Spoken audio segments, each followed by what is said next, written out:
Good morning, ladies and gentlemen of YouTube. It is March 24th of 2020. As y'all know, I haven't gotten out here and made a video about anything in quite some time. Decided I was gonna get out here today and make one. Thinking what I'm gonna do is a little equipment walk around of some of the stuff we got over here. Any of y'all that watch Mr. Jeff Raymond, or Ramo as he says his name is supposed to be pronounced, I can sympathize with him on that because I got a lot of people that don't pronounce my name right either. He's been making videos of his stuff that he's got in all his sheds, so I figure I'm gonna make a couple videos of some of the stuff that we got. I'm thinking I'm gonna do the hay equipment. I'm gonna start with the cutter. I'm probably gonna move over to the baler. That's probably gonna be a separate video. And then out there, I got a tedder and a rake. You can see the rake from here. I'm thinking I'm gonna make videos of them.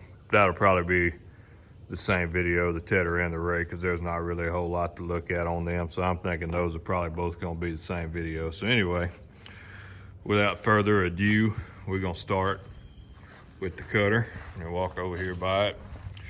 We have a 2008 Kuhn GMD 700 G2 HD.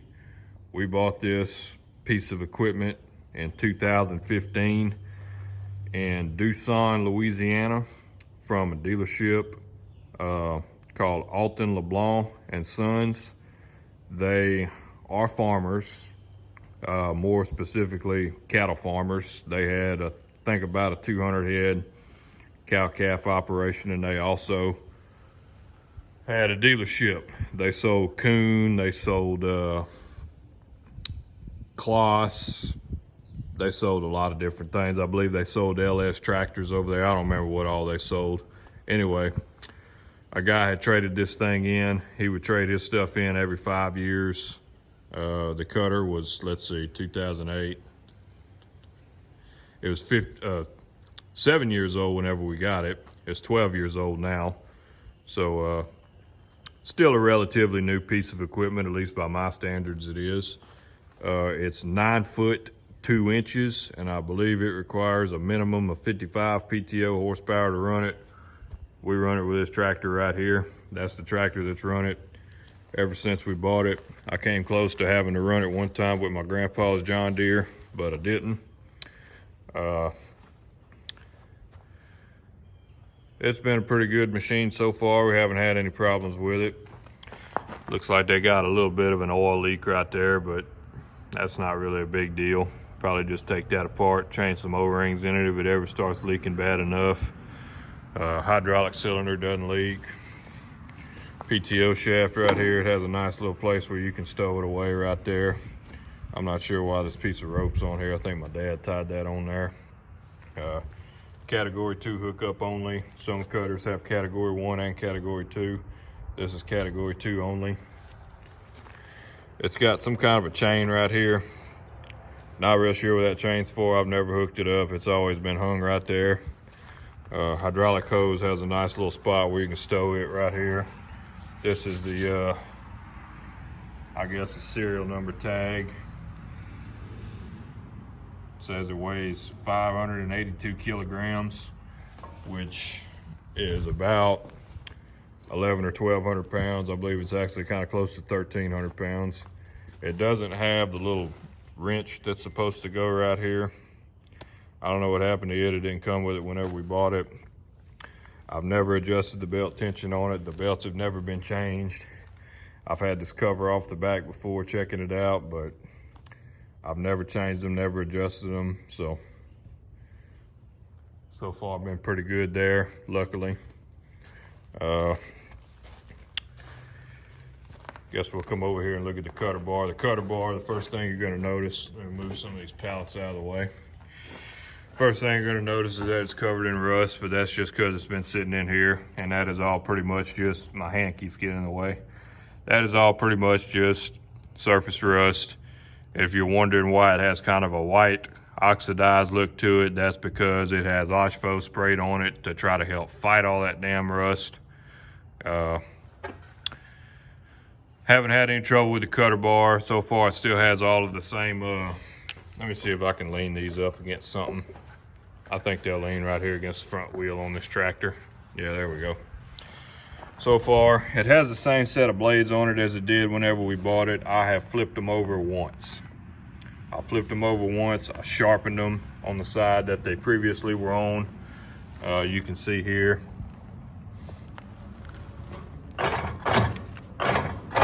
Get this thing moved. You can see right here it has a new edge, and on the back side here it has an older one. I sharpened all the blades. I flipped them over. I changed out some of the blade bolts. Also, I did have to change out some of the skid plates. As you can see, this one right here looks a little bit different than the rest of them. There's 2 more down there that I had to change. Also, some of these things right here, you got to take the skid plates off to get to them. You got to take this one off and that one off. And then there's 2 bolts to access this one that you take these off with. I actually had to change out a couple of those too. You can see there's a new one right here. And there's another one right here. Those things were, I'm gonna go ahead and say, a pain in the ass to get off. I believe I had to grind them off with a grinder, grind the bolt heads off. They were not easy. I imagine in the future we're probably gonna have to be changing out more of those and change out more of these. As you can see, this one here, it's got a pretty good flake that doesn't come off right there. The reason why I changed them out is because on the bottom they were starting to get holes rubbed in them. Same thing with these things. So I'm probably gonna do the same thing with the rest of them whenever they start to get big massive holes wore in them. Well, not big massive holes, but once they start to get a hole wore into them, that's whenever it'll be time to change them out.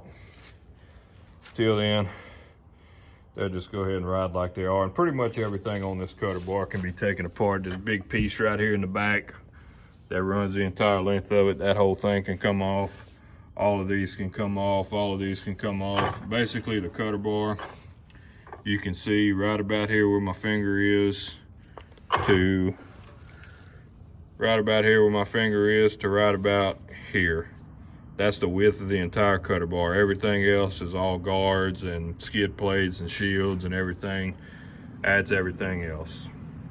So, really not much, but it is expensive. All these parts and pieces are expensive, so it only makes as much sense to leave them on there as long as you can and make them last as long as you can. I've never changed out either one of those towers. That's still the same one that it's always had. That's still the same one that it's always had. As I said, I've never changed out any of these turtles. There's some of them that need to be changed out, like this one here. It's starting to get pretty wore out. It's wearing into the nut. And that's what these are for, is to protect the nut from getting wear on it. I think most of these, except this one, it has an odd number, so you can't flip them all around. But on these cutters, you can actually take these things off. You can take them off here and like put it right here, and take this one off and put it right there. That's already been done. This one right here was the odd man out, so probably what I may do is, if I can, I'll switch it out with a different one, or if I need to, I'll just buy another one and replace it. It's really not that big of a deal. I don't think them things are super expensive, and they're not that hard to change out. All you do, you take this bolt off, you take that bolt off, and it comes off. It ain't hard to get parts for.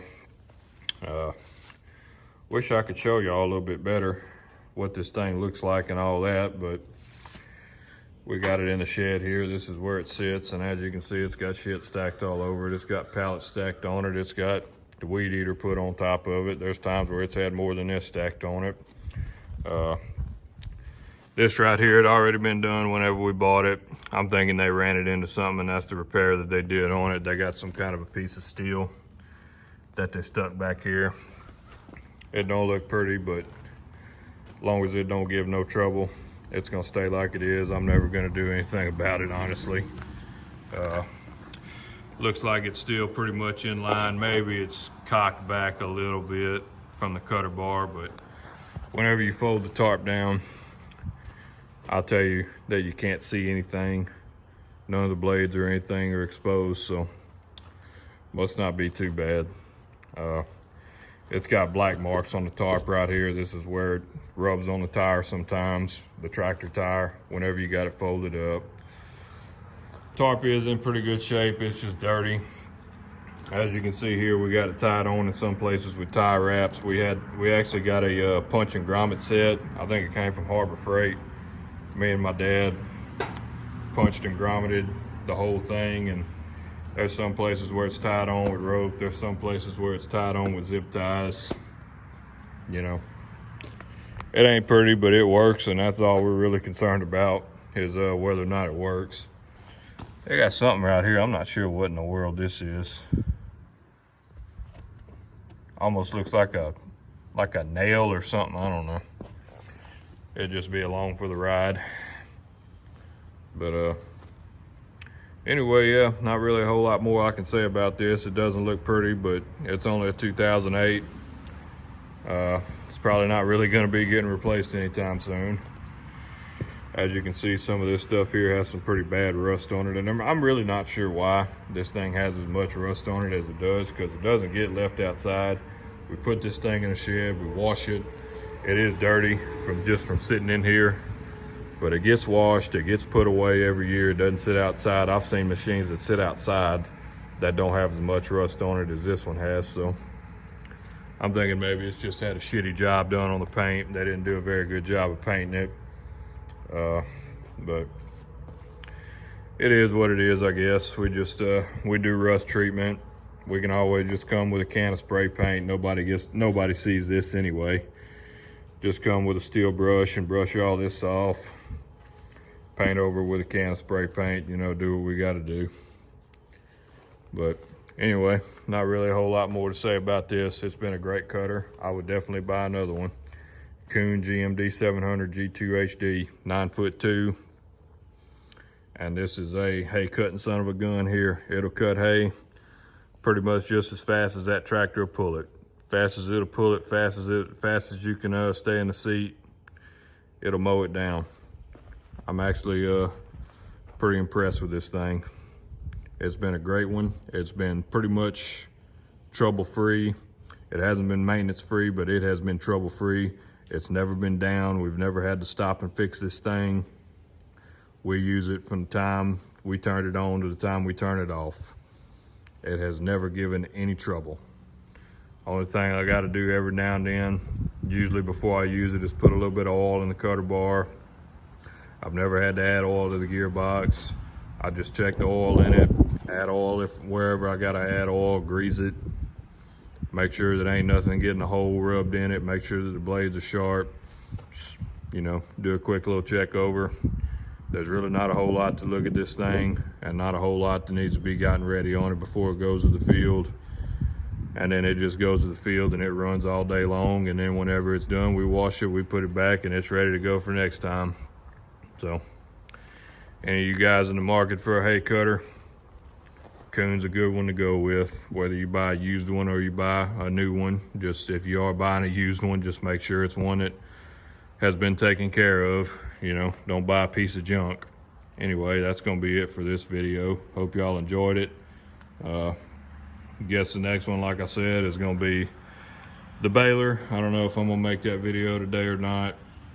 And then the next one after that is gonna be the bush hog, I mean not the bush hog, the hay rake and the fluffer. So anyway, thanks for watching.